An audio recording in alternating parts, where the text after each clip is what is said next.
Shalom. I want to give all praises, honor, and glory unto Yahweh Bahashem, Yahweh Shai, Bahashem Rachakodash.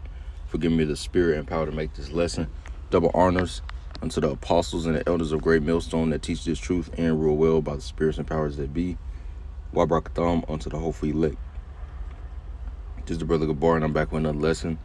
And this is going to be over putting off the corruptible and immortal thoughts and ways, so that you can put on the incorruptible, right, and the immortal thoughts, all right, and ways, okay? And this comes with a lot of displeasure because we're in this flesh, but in the end, it has its own reward. It has its fruit, okay? So let's just jump into that. 1 Corinthians chapter 15 and verse 53.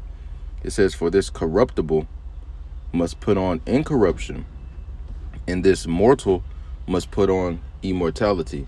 And this is ultimately going to be when we get those new bodies, right? When we get that second covenant, a better covenant, where the Lord gives us a new body and writes the statutes and commandments in our heart, in us, where we'll never go off. We'll never die because we won't sin, okay?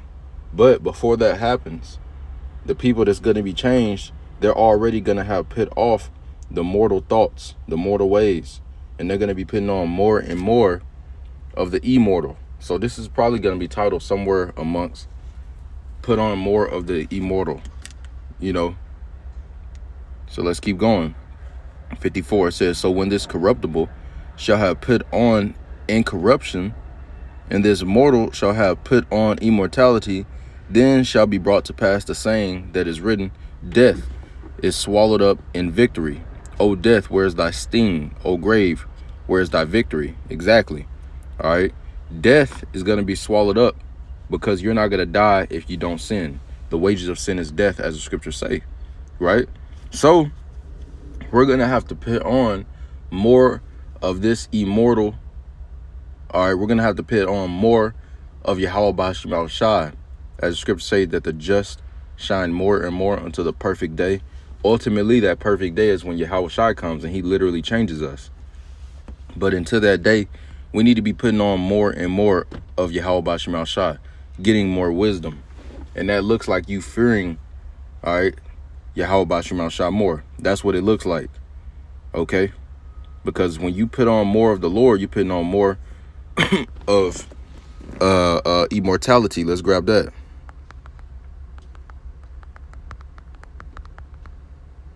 This is Sirach, Wisdom of Solomon, chapter 6, and verse 19.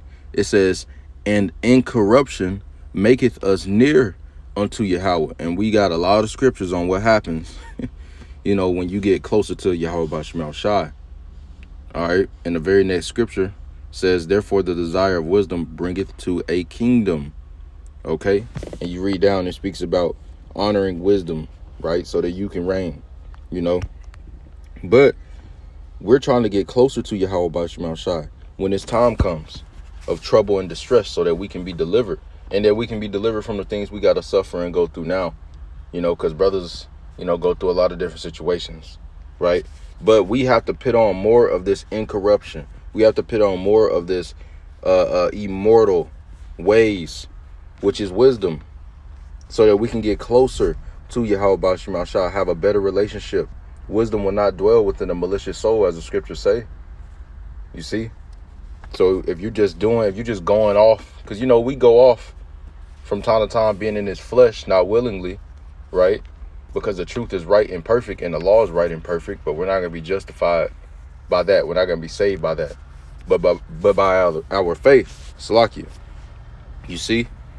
So we need to get closer to Yahweh Ba'ashem Shai, as close as we can.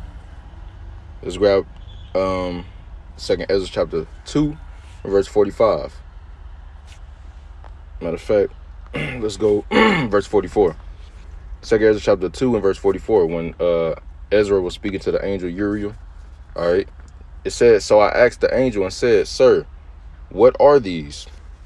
He said and said unto me," Slakia, he answered and said unto me, "These be they that have put off the mortal clothing." Ultimately, we're going to be changed, but we have to do this now in our mind. We have to put on that incorruptible mindset and ways so that we can be closer to the Lord, and ultimately we can literally physically be changed. It says, these be they that have put off the mortal clothing and put on the immortal, and have confessed the name of Yahweh. Now are they crowned and receive palms. Yeah, so that's going to come. And this is that prophecy that Yahweh Shah is going to set crowns on them, right? The one that was in the midst of this vision, in this crowd, in this vision, you know, that was more exalted and set crowns on their head. You see? So it's going to happen, but you have to put on more of that incorruptible spirit. You can't have that corruptible spirit, you know, and think you're going to get changed. Just bullshitting. You see? Let's jump over here to 2nd Ezra chapter 14 and verse 14. Another time when they were having a conversation, the angel and Ezra.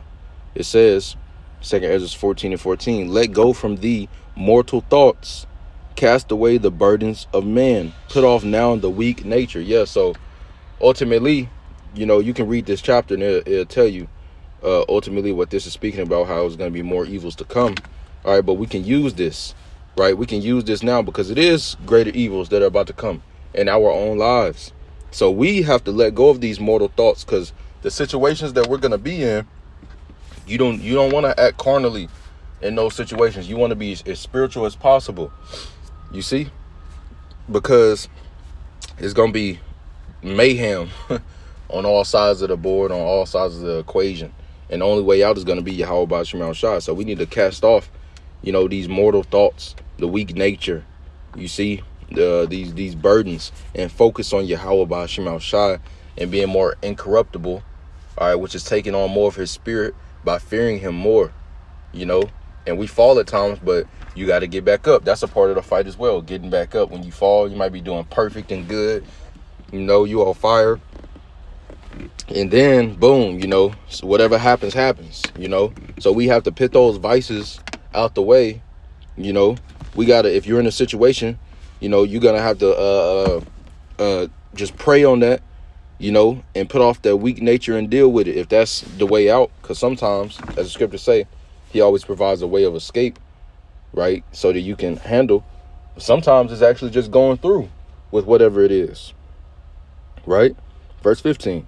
And set aside the thoughts that are most heavy unto thee, and haste thee to flee from these times. Okay, so we need to be putting off more, all right, of these mortal thoughts and these heavy burdens, right?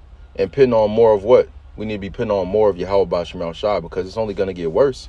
We cannot focus on these things. We need to keep our eyes on the prize, Yahweh B'Shem Shai, and ultimately getting the salvation, all right? Getting the salvation, that's key. Okay, and that's basically all I wanted to come on here and say. So we need to move closer to Yahweh B'Shem Shai by being more incorruptible, putting on more of his spirit, all right? Because ultimately, if we want to be changed, we have to be changed in our mind. Yahweh Shai said, ye shall know the truth, and the truth shall set you free. You see? So we got to be changed in our mind, and then we're going to be changed physically. All right. I want to give all praises, honor, and glory unto Yahweh B'Hashem, Yahweh Shai, B'Hashem, Rachakwadash. Forgive me a spirit and power to make this lesson. Kamar Shalom.